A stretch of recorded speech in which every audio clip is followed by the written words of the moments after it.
ஸ்லோகம் 15வது அத்தியாயம் ஸ்லோகம் 18. யஸ்மாட்சரம் அதீதோகம் அக்ஷராதபிஷோத்தமः அதோஸ்மி லோகே வேதே ச பிரதித புருஷோத்தமः. தவறக்கூடியவர்கள் தவறிழைக்காதவர்களாகிய இருவருக்கும் அப்பாற்பட்டு நான் திவ்யமானவனாக இருப்பதால் நானே உத்தமமானவன் என்பதாலும் உலகிலும் வேதங்களிலும் நான் அந்த புருஷோத்தமனாக கொண்டாடப்படுகிறேன். இதுதான் உண்மையான நிலை. ஏன்னா தவறிழைக்க கூடியவர்கள் ஷர அக்ஷர அப்படின்னு நம்ம போன ஸ்லோகத்துல பார்த்தோம். அக்ஷர அப்படின்னா தவறிழைக்காதவர்கள், ஷர அப்படின்னா தவறிழைக்க கூடியவர்கள். அப்ப கட்டுண்ட ஆத்மாவும் சரி, முக்தி பெற்ற ஆத்மாவும் சரி, புருஷோத்தமரான முழுமுதற்கடல் கிருஷ்ணரை எவரும் விஞ்ச இயலாது. முக்தி பெற்ற ஆத்மாக்கள் இருக்கிறதெல்லாம் ஆன்மீக லோகத்துல. சோ அவர்களும் சரி, கட்டுண்ட நிலையில் இருக்கும் ஜட உலகத்தில் உள்ள உயிர்வாளிகளும் சரி, பகவானை மிஞ்ச முடியாது. அவருக்கு சமமாகவோ உயர்ந்தவராகவோ ஆக முடியாது. எல்லா புருஷர்களிலும் அவரே உன்னதமானவர். உயிர்வாளிகளும் பரமபுருஷ பகவானும் தனிப்பட்டவர்கள் என்பது தற்போது தெளிவாகின்றதே. ஸோ நம்மெல்லாம் தனிப்பட்டவர்கள். அதனால்தான் சொல்றாரு, நானோ நீயோ இல்லாமல் இருந்த காலம் இல்லை, இல்லாமல் இருக்க போவதும் இல்லை அப்படின்னு. அப்போ ஆத்மாக்கள் எல்லாமே முதல்ல இருந்தது, இப்பவும் இருக்கு, பின்னாடி இருக்கும். நத்வே வாகம் ஜாது நாசம் நத்வே நேமே ஜனாதிபாக ந சைவ ந பவிஷ்யாம சர்வே வயம் அதகப்பரம் அப்படின்னு நாம் பார்த்தோம்.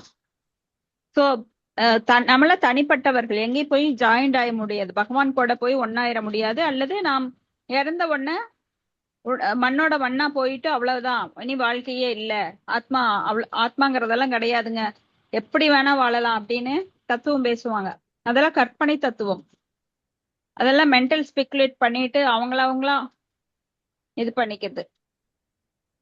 அப்போ கட்டுண்ட நிலையிலும் சரி, முக்தி பெற்ற நிலையிலும் பரமபுருஷ பகவான் அச்சிந்திய சக்திகளை அளவில் மிஞ்ச இயலாது. அச்சிந்திய அப்படின்னா கற்பனைக்கு எட்டாத சக்திகள் அவர்கிட்ட நிறைய இருக்கு, அதை யாராலையும் மிஞ்ச முடியாது. முழுமுதற் கடவுளும் உயிர்வாளிகளும் சமநிலையில் உள்ளவர்கள் அல்லது எல்லா விதத்திலும் சமமானவர்கள் என நினைப்பது தவறாகும். ஏன்னா பகவான் மலை மாதிரி, இமயமலை மாதிரி, நாம அதுல இருக்கிற ஒரு சின்ன தூசு மாதிரி. ஆத்மாவோட அளவு உங்களுக்கு தெரியும், ஒரு முடியோட நுனியில 10,000 கூர்ல ஒரு பங்கு. அப்ப எப்படி நம்ம அவருக்கு சமமாக முடியும்? ஆனா குணத்தால் ஒன்று, இதுதான் அச்சிந்திய பேத அபேத தத்துவம். குணத்தால் ஒன்று அப்படின்னா அவருக்கு இருக்கிற குணம் நம்ம கிட்டையும் இருக்கு, அப்படிதான் எடுத்துக்கணுமோ தவிர அளவால வேற. சோ அவர்களுக்கிடையில் எப்போதும் உயர்வு தாழ்வு என்னும் கேள்வி உண்டு. உத்தம என்ற சொல் மிகவும் முக்கியமானது. பரமபுருஷ பகவானை யாராலும் மிஞ்ச முடியாது. அதனாலதான் அவர் உத்தம புருஷ அப்படின்னு சொல்லப்பட்டார். லோகே அப்படின்னா புருஷ ஆகமத்தில் ஸ்மிருதி சாஸ்திரத்தில் என்னும் முக்கியமான பொருளை தருகிறது. ஸ்மிருதி ஸ்ருதி ஸ்மிருதி சாஸ்திர புராணேதி. அப்ப அந்த ஸ்மிருதி அப்படிங்கிறது இங்க என்னன்னா, ஸ்மிருதி அப்படிங்கிறது சாஸ்திர வழிவந்த நூல்களை குறிப்பதுதான் ஸ்மிருதி. ஸ்மிருதி சாஸ்திர புராணேதி. சோ லோகே எனும் சொல் புருஷ ஆகமத்தில் ஸ்மிருதி சாஸ்திரத்தில் முக்கியமான பொருளை தருகின்றது. நிருப்தி அகராதியில் உறுதி செய்யப்பட்டுள்ளபடி லோக்யதே வேதார்த்தோ அனேன அப்படின்னு வேதங்களின் குறிக்கோள் ஸ்மிருதி சாஸ்திரத்தில் விளக்கப்பட்டுள்ளது. சோ வேதங்கள்ல பல விதமான மொழிபெயர்ப்புகள் இருக்கு. வேதங்களை பிரிச்சு எழுதி அதுக்கு பேர் வச்சிருக்காங்க. அப்படி வேதங்களை பிரிச்சு அதன் குறிக்கோள் என்ன அப்படின்னு ஸ்மிருதி சாஸ்திரத்துல சொல்லப்பட்டிருக்கு. முழுமுதற் கடவுள் பரமாத்மா எனும் தன்மை வேதங்களிலும் விவரிக்கப்பட்டுள்ளது. பின்வரும் பதம் வேதங்களில் சாங்கியோப்பிய உபனிஷம் தோன்றுகிறது. தாவா தேச சம்பிரசாதோ அஸ்மாத் சரீராத் சமுக்தாய பரம் ஜோதி ரூபம் சம்பத்திய ஸ்வேன ரூபேனாபிஸ். அதாவது அருவ பிரம்மத்தினுள் நுழைகிறார், பின்னர் அவர் தமது ஆன்மீக அடையாளத்துடன் தனது ரூபத்தில் வீற்றுள்ளார். உடலிலிருந்து வெளிவரும் பரமாத்மா அருவ பிரம்ம ஜோதியில் நுழைகிறார். சோ நம்ம உடல்ல இருக்கிற ஒவ்வொரு உடலிலும் இருக்கு. வெளிவரும் பரமாத்மா அருவ பிரம்ம ஜோதியில் நுழைகிறார். அப்புறம் அவர் தனது ஆன்மீக அடையாளத்துடன் தனது ரூபத்தில் வீற்றுள்ளார். அருவ ஜோதி அப்படிங்கிறதுமே பிரம்மனோகி பிரதிஷ்டாகம், அந்த பிரம்மனுக்கு நானே ஆதாரம். எப்படி நான் வந்து இருந்தா மட்டும்தான் எனக்கு நிழல் கிடைக்கும். நானே இல்லைன்னா நிழல் கிடைக்குமா? நிழல் கிடையாது. அது போல பகவான் இருக்கிறதுனாலதான் பிரம்ம ஜோதி. அவர் தனது ஆன்மீக அடையாளத்தில் தனது ரூபத்தில் வீற்றுள்ளார். அந்த பரம்பொருள் பரமபுருஷர் என்று அழைக்கப்படுகிறார். சோ அந்த பிரம்மஜோதி எங்க போகுது? பரம்பொருள்கிட்ட. ஏற்கனவே பிரம்மஜோதி வந்து இருக்கு. அது இந்த சிறு சிறு சிறு சிறு பரமாத்மாக்கள் நம்ம கிட்ட இருந்து நம்மளுக்கு உதவியா இருக்கிற அந்த பரமாத்மா பிரம்ம ஜோதியில போய் ஒன்னாயிருது. இதன் அர்த்தம் என்னவெனில், பரமபுருஷர் பிரகாசத்தின் இறுதியாக விளங்கும் தனது ஆன்மீக தேஜஸை வெளிப்படுத்தி அதனை பரவச் செய்கிறார். அந்த பரமபுருஷர் எல்லா இதயங்களிலும் பரமாத்மாவின் உருவில் வீற்றுள்ளார். சத்தியவதிக்கும் பராசருக்கும் மகனாக அவதரித்த அவர் வியாசதேவராக வேத ஞானத்தை விளக்குகிறார். பகவானே வந்து சத்தியவதிக்கும் பராசருக்கும் மகனாக வியாசதேவரா வர்றாரு. இதயத்துல பரமாத்மாவா இருக்கிறாரு. ஆன்மீக தேஜஸை வெளிப்படுத்தி அதை பரவச் செய்யறாரு. இவ்வாறாக பல நிலைகள்ல அவர். இப்போ ஒரு நாடகத்துல ஒருத்தர் வந்து ஒரு வேஷம் தான் போட முடியும். ஆனா இப்போ சில படங்கள்ல பாத்தீங்கன்னா 10 வேஷம் ஒட்டுக்கா போடுவாங்க. ஆனா பகவான் அதுக்கும் மேல மில்லியன் டைம்ஸ் அவர் வந்து தன்னைத்தானே பலவாக வெளிப்படுத்துறாரு. அடுத்தது ஸ்லோகம் 19. யோமாம் ஏவம் அசம்மூடோ ஜானாதி புருஷோத்தமம் ச சர்வவித் பஜதி மாம் சர்வபாவேன பாரத.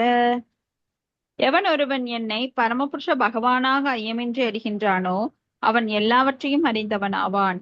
எனவே பரதனின் மைந்தனே, அவன் எனது பக்தி தொண்டில் தன்னை முழுமையாக ஈடுபடுத்திக் கொள்கின்றான். பரமபுருஷ பகவானாக ஐயமின்றி அறிகிறானோ, அதாவது பகவான் தான் பரம புருஷர். இதை வந்து பொறாமை இல்லாம ஒத்துக்கணும். சிலருக்கெல்லாம் பொறாமை. ஏன்னா முதல்லயே பகவான் இருந்து பிரிஞ்சது எதனால? பொறாமைனால. அவரை மாதிரியே நான் இருக்கணும், அவரை மாதிரியே செயல்படணும், அவரை மாதிரியே பேசணும், அவரை மாதிரியே நானும் பெரிய ஆளு அப்படின்னு சொல்லிட்டு நாம் பொறாம்பட்டு வந்துட்டோம். ஆனா இப்பவும் வந்து பல அடிகள் வாங்கியாச்சு. ஆனா நம்ம ஒத்துக்கல. அவரை ஒத்துக்கல அப்படின்னா மறுபடியும் இந்த ஜட உலகத்துலதான் இருக்கணும். அப்போ எவன் ஒருவன் பரமபுருஷராக ஐயமின்றி என்னை அறிகிறானோ, ஐயமே இருக்கக்கூடாது, அதுல சின்ன டவுட் கூட இருக்கக்கூடாது. பரமபுருஷர் அவர்தான்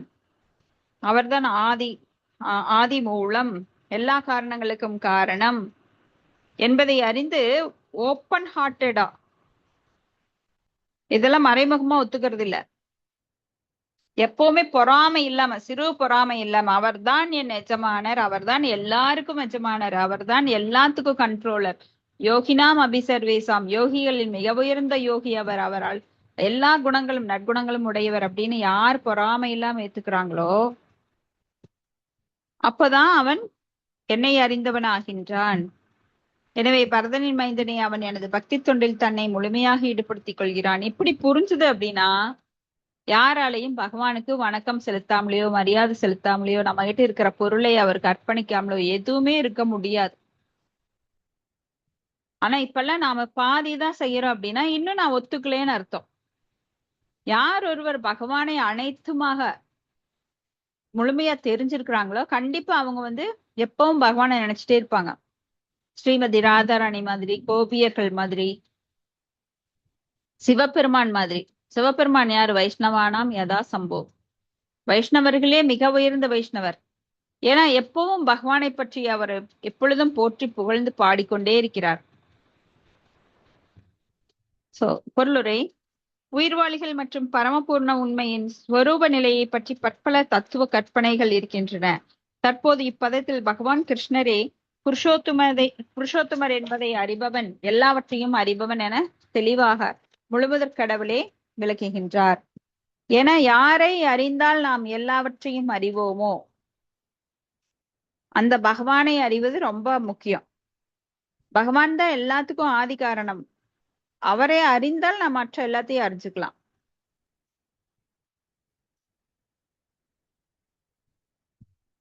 சோ பக்குவமற்ற அறிவாளி பூர்ண உண்மையை பற்றி வெறும் கற்பனை செய்து கொண்டே போகிறான். ஆனால் பக்குவமான அறிஞனோ தனது மதிப்புமிக்க நேரத்தை வீணடிக்காமல் பரமபுருஷரின் பக்தி தொண்டில் கிருஷ்ண உணர்வில் நேரடியாக ஈடுபடுகிறான். பகவத்கீதை முழுதும் இந்த உண்மை ஒவ்வொரு அடியிலும் ஆணித்தரமாக உறுதி செய்யப்படுகிறது. இருப்பினும் பகவத்கீதைக்கு விளக்க உரை எழுதும் பற்பல பிடிவாத கற்துரையாளர்கள் பரமபூர்ண உண்மையினையும் உயிர்வாளிகளையும் ஒன்றாக சமமாக கருதுகின்றனர்.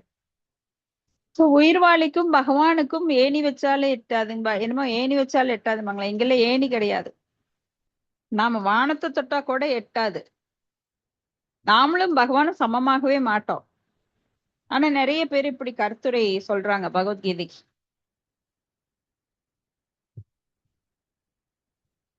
சோ வேத ஞானம் ஸ்ருதி கேட்பதால் அறியப்படுவது என்று விளக்கப்படுகிறது. ஸ்ரவணம், கீர்த்தனம், ஸ்மரணம். அதுல ஸ்ரவணம், ஸ்ருதி அப்படின்னா கேட்பது. ஸ்ருதி எல்லாம் நம்ம கேட்டுதான் தெரியணும். உண்மையில் வேதங்களின் செய்தியை கிருஷ்ணரிடமிருந்தும் அதிகாரம் பொருந்திய அவரது பிரதிநிதிகளிடமிருந்து பெற வேண்டும். இங்கே எல்லாவற்றையும் மிக அருமையாக தரம் பிரித்து விளக்குகிறார் கிருஷ்ணர். இத்தகு மூலத்திடமிருந்து ஒருவன் கேட்க வேண்டும். வெறும் பன்றிகளை போன்று கேட்டல் போதுமானதல்ல. அதிகாரிகளிடமிருந்து புரிந்து கூடியவனாக இருக்க வேண்டும். வெறும் ஏட்டளவில் கற்பனை செய்யக்கூடாது. உயிர்வாளிகள் எப்போதும் புருஷோத்தமரான முழுமுதல் கடவுளுக்கு கீழ்ப்படிந்தவர்கள் என்பதை அடக்கத்துடன் பகவத்கீதையில் கேட்டறிய வேண்டும். எவனொருவன் இதனை புரிந்து கொள்ளக்கூடியவனோ அவனே வேதங்களின் நோக்கத்தையும் அறிந்தவன். வேறு யாரும் வேதங்களின் நோக்கத்தை அறியவில்லை. இதுவே முழுமுதற் கடவுளான ஸ்ரீ கிருஷ்ணரின் கருத்து. யார் ஒருவர் வேதங்களின் நோக்கத்தை அறிந்தார்களோ அவங்க பகவத்கீதையிலிருந்து அடக்கமாக கேட்டறிவார்கள். வேதங்களின் நோக்கத்தை மற்றவங்க எல்லாம் வேதங்களின் நோக்கத்தை அறியவில்லை. ஏன்னா முழுமுதற் கடவுளுக்கு கீழ்ப்படிந்தவர்கள் என்பதை அடக்கத்துடன் பகவத்கீதையிலிருந்து கேட்டறிய வேண்டும். அப்போ கற்பனை செய்யக்கூடாது. கற்பனை செஞ்சுட்டு இது நான் பிடிச்ச முயலுக்கு 3 கால் அப்படின்லாம் சொல்லக்கூடாது. சோ யார்கிட்ட இருந்து கேட்கணும்? மூலம் பரம்பரையிலிருந்து வரவங்க கிட்ட, பக்தர்கிட்ட இருந்து கேட்கணும் பகவத்கீதையை. யார்கிட்ட இருந்து வேணா கேட்க கூடாது. இப்ப பஜதி அப்படின்னா பக்தன் அப்படின்னு அர்த்தம். பக்தன் அப்படின்னு அர்த்தம். இப்ப பரமபுருஷரின் தொண்டு சம்பந்தமாக சொல் பல இடங்களில் உபயோகப்படுத்தப்பட்டுள்ளது. பகவானின் பக்தி தொண்டில் பூரண கிருஷ்ண உணர்வில் ஒருவன் ஈடுபட்டிருந்தால் அவன் வேத ஞானம் முழுவதையும் புரிந்து கொண்டவனாக அறியப்பட வேண்டும். ஒருவன் கிருஷ்ணரின் பக்தி தொண்டில் ஈடுபட்டிருப்பதால் பரமபூர்ண உண்மையை புரிந்து கொள்வதற்கான வேறு எந்த ஆன்மீக வழிமுறையும் அவனுக்கு தேவையில்லை. அப்போ தொண்டு செய்தால் போதும். அவன் உட்கார்ந்து வேதங்களை எல்லாம் படின்னு படிச்சு மக்கப் பண்ணி அதெல்லாம் புரிஞ்சுக்கணுங்கிற ரிஸ்கே அவனுக்கு கிடையாது. இப்போ பாத்தீங்கன்னா சைத்தன்ய மகாபிரபு தென்னிந்தியாவுக்கு யாத்திரை வந்திருந்தார். அப்போ ஸ்ரீரங்கம் போனாரு. ஸ்ரீரங்கத்துல ஒரு அந்தனர் அவர் பகவத்கீதை தலைகீழ வச்சு படிச்சுட்டு இருந்தாரு. ஏன்னா அவருக்கு உண்மையிலேயே படிக்க தெரியாது. ஆனா மத்தவங்க எல்லாம் பார்த்துட்டு அவரை ரொம்ப நக்கல் விட்டாங்க. ஏய் நீ பகவத்கீதை படிக்கிறான் படுறாவ அப்படின்னு சொல்லிட்டு நக்கல் விடுறாங்க. ஆனா இவர் அதையெல்லாம் பொருள்படுத்துறார்.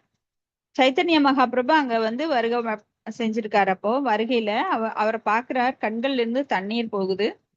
அப்ப அவர் கேக்குறாரு, ஏப்பா நீ என்ன பண்ற அப்படின்னு. இல்ல நான் என்னோட குரு சொன்னார் தினம் நீ பகவத்கீதை படிக்கணும்னு சொன்னார். அவருக்கு சொல்ல தட்டக்கூடாதுல, அதனால நான் பகவத்கீதை படிக்கிறேன். படிக்க தெரியுமா அப்படின்னு கேட்டாரு. இல்ல தெரியாது. அப்புறம் எதுக்கு உனக்கு கண்ணுல இருந்து தண்ணி வருது? இல்ல நான் நினைச்சு பார்த்தேன், இந்த பகவத்கீதையோட ஹீரோ யாருன்னா கிருஷ்ணர் தான். அந்த கிருஷ்ணர் வெறும் தேரோட்டியாக, அர்ஜுனனுக்கு ஒரு தேரோட்டி சாரதியாக எப்படி அவரால் போக முடிஞ்சது? அர்ஜுனன் அவரோட கம்பேர் பண்ணும்போது ஒரு சாதாரண ஒரு நபர். அவனுக்கு போய் பகவான் எவ்வளோ பெரியவர், ஒப்பிடவே முடியாது. எல்லா நற்குணங்களும் அவரோட உடல்ல அடையாளங்களா இருக்கு. அவருக்கு எந்த ஒரு கோபமும் கிடையாது, காமம் கிடையாது, குரோதம் கிடையாது, லோபம், மதம், ஆச்சரியம் அப்படின்லாம் கிடையாது. ஆனா அர்ஜுனனுக்கு தேரோட்டுறாரு. அப்படி தேரோட்டுறதுன்னா அந்த காலத்துல பாத்தீங்கன்னா போர்ல நிறைய சத்தம் இருக்கும். வில்லு, வேலு, அம்பு, நாம 4 பேர் இருந்தாலும் கச்ச கச்சன்னு சத்தம் இருக்கும். அப்ப அங்க வந்து 4 லட்சம் 40 லட்சம் பேரு இப்படியாக நிறைய பேர் இருக்காங்க. அப்ப அந்த சண்டை போடுறப்போ ஊன்னு சத்தம் போட்டுட்டு தான் சண்டை போடுவாங்க. அப்ப பாத்தீங்கன்னா ஆஹ் அந்த சத்தத்துல அவருக்கு வந்து என்ன டைரக்ஷன், கிழக்கு, வடக்கு, லெஃப்ட், ரைட் அதெல்லாம் சொன்னா தெரியாது. அப்ப என்ன பண்ணுவான்னா உள்ள இருக்கிற அரசன் தேரோட்டி மேல முதுகுல காலை வச்சு லெஃப்ட்னா லெஃப்ட்ல ஒரு இடி இடிப்பான். அவன் அப்போ லெஃப்ட் தேரை வந்து லெஃப்ட் பக்கம் ஓட்டுவான் தேரோட்டி. ரைட்னா ரைட் பக்கம் முதுகுல ஒரு இடி இடிப்பான். அப்போ ரைட்டு திருப்புவாரு. சோ இங்க தேரோட்டியாக பகவானை அர்ஜுனன் வந்து காலால எட்டி வச்சுதான் அந்த சமிக்கை பண்ணணும். சோ அதெல்லாம் நினைச்சு பார்த்துட்டு அழுகிறார். எப்படி ஒரு சாதாரண மனுஷனுக்கு தவறு செஞ்சு தவறிழைத்து கீழே வந்தவங்க, ஷர தவறிழைத்து கீழே வந்த அந்த மனிதர்களுக்கு கூட எப்படி இப்படி உதவுறாரு அப்படின்னு நினைச்சு அழுகிறேன் அப்படின்னு சொல்றப்போ, அப்போ சைத்தன்ய மகாபிரபு சொல்றார், நீதான் உண்மையிலேயே பகவத்கீதையை புரிஞ்சுக்கிட்டவன், அதனால நீ கவலைப்படாத, நீ அழுக வேண்டிய அவசியம் இல்ல, பகவான் கண்டிப்பா உனக்கு எல்லா ஹெல்ப்பும் பண்ணுவாருன்ட்டு போயிட்டார். சோ இப்படியாக பகவத்கீதை படிக்கிறது முக்கியம் இல்ல, அதை எப்படி ஃபீலிங்கோட படிக்கிறோம். அப்ப அந்த பாத்தீங்களா அந்த சீடருக்கு படிக்க தெரியாது, ஆனா கண்ணுல இருந்து தண்ணி வருது. அவரோட ஃபீலிங், கான்சியஸ் உணர்வு அது வந்து ரொம்ப தெளிவா இருக்கு. ஆனா நிறைய பேர் படிக்கிறோம் கேட்கிறோம், ஆனா அது உள்ள அந்த கான்சியஸ் கிளியர் ஆகாம விழிப்புறமாவே வச்சுக்கிட்டு இருந்தா எப்ப நாம கிளியர் ஆகுறது உள்ள இருக்கிற கான்சியஸ் எல்லாம். சோ இந்த மாதிரி அந்த மாதிரி இருக்கிறவங்க பக்குவ நிலைக்கு வந்து விட்டான். அதாவது ஒருவன் கிருஷ்ண பக்தியில் தொண்டில் ஈடுபட்டிருந்தால் பரமபூர்ண உண்மையை புரிந்து கொள்வதற்கான வேறு எந்த ஆன்மீக வழிமுறையும் அவனுக்கு தேவையில்லை என வைஷ்ணவ பரம்பரையில் கூறப்பட்டுள்ளது. அவன் ஏற்கனவே பக்குவ நிலைக்கு வந்து விட்டான், ஏனெனில் அவன் பகவானின் பக்தி தொண்டில் ஈடுபட்டுள்ளான்.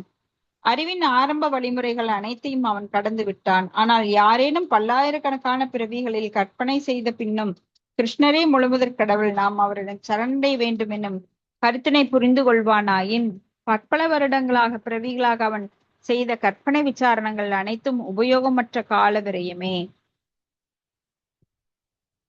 சோ கிருஷ்ணரே முழுமுதற் கடவுள், நாம் அவரிடம் சரணடைய வேண்டும் எனும் கருத்தினை புரிந்து கொள்ளாவிடில் அவங்க வந்து பல பிறவிகள் அவன் வந்து கற்பனையிலேயே ஓட்டிட்டு இருப்பான். ஒரு குயவன் வந்து ஒரு 4 பானையை செஞ்சானாம்.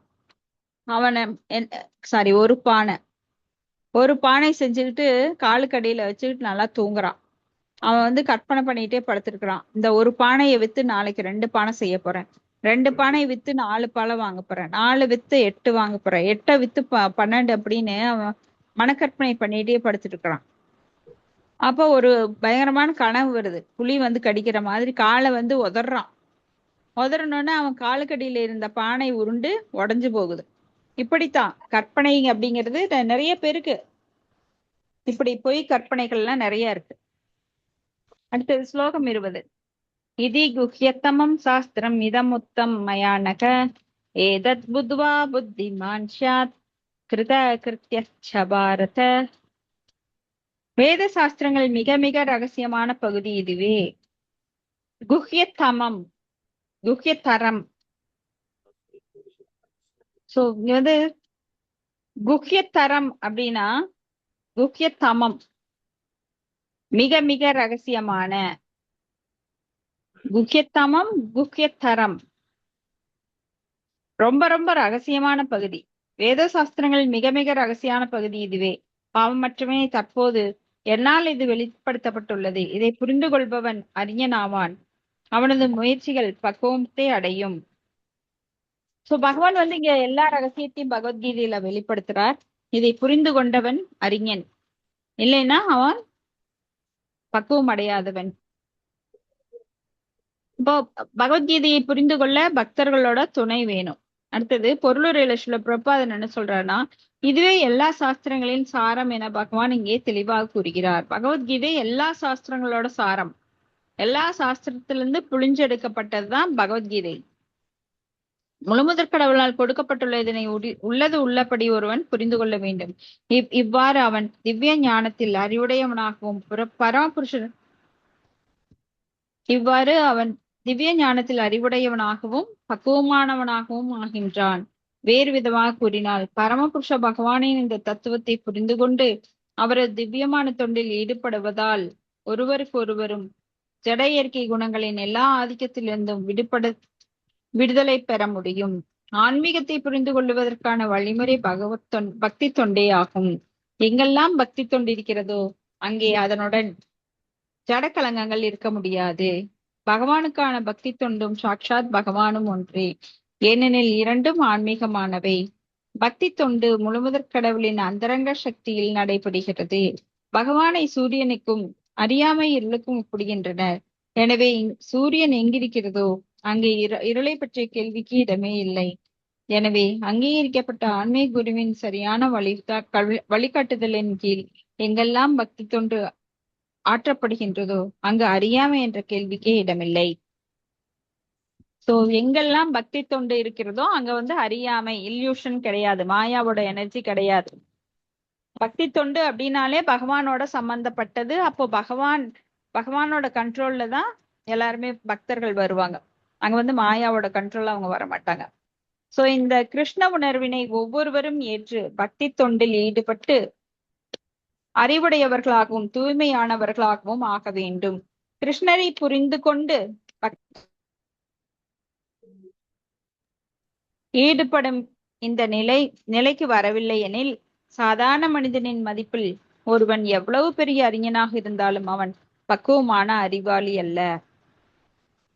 எவ்வளவு பெரிய அறிஞனாக இருந்தாலும், அதாவது சயின்டிஸ்டா இருந்தாலும், அவன் பெரிய பண்டிதனாக இருந்தாலும், இல்ல பெரிய டாக்டர் என்ஜினியராக இருந்தாலும் அவன் பக்குவமான அறிவாளி அல்ல.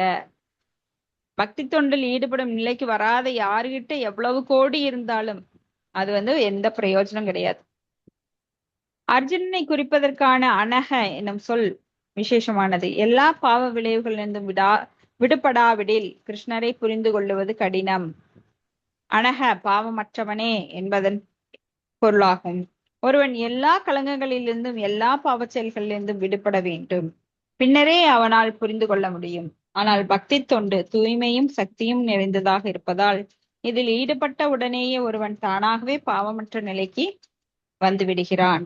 ஏன்னா நம்ம பாவங்களை போக்கக்கூடியது எதுனா பக்தி தொண்டு. பகவானுக்கு நம்ம அன்பினால பக்தி தொண்டு செய்யும் போது பகவான் அந்த அன்பினால மயங்கி அவனுக்கு உரிய பாவங்களை எல்லாம் கழிக்கிறார். கடனேன்னு பண்றது கிடையாது.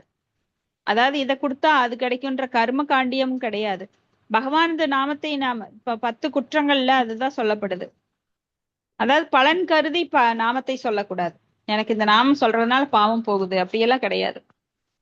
இப்ப தூய பக்தர் உறவில் பூர்ண கிருஷ்ண உணர்வில் ஒருவன் பக்தி தொண்டு ஆற்றும் போது அவன் அடியோடு அழிக்க வேண்டிய சில விஷயங்கள் உள்ளன. அவ்வாறு அவன் கடக்க வேண்டியவற்றில் மிகவும் முக்கியமானது இதய பலவீனம். முதல் வீழ்ச்சி ஜட இயற்கையின் மீது ஆதிக்கம் செலுத்துவதற்கான விருப்பம்.